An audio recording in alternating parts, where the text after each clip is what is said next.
அமிர்தேஸ்வரியை நமக. ஓம் நம சிவாய.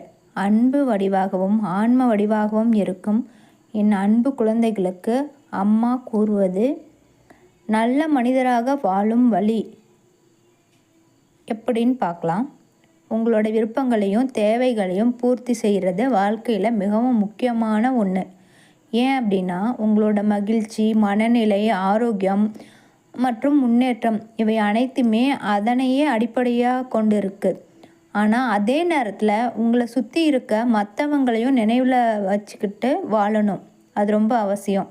குடும்பம், நண்பர்கள், வேலை செய்கிற இடத்துல சக ஊழியர்கள், சமூகத்தில் உள்ளவங்க, அவங்க எல்லாருடைய உணர்வுகள், தேவைகள் மற்றும் அவங்களோட நிலையை புரிஞ்சு கொண்டு நம்ம நடக்கிறது உறவுகளை இன்னும் வலுப்படுத்தும்.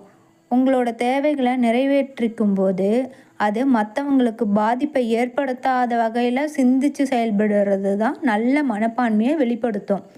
இப்படியான சமநிலை கொண்ட அணுகுமுறை உங்களை ஒரு பொறுப்பான மனிதராக உருவாக்குறது மட்டுமல்லாமல் அனைவருடனுமே ஒரு நல்ல இணக்கத்தை ஏற்படுத்தும்.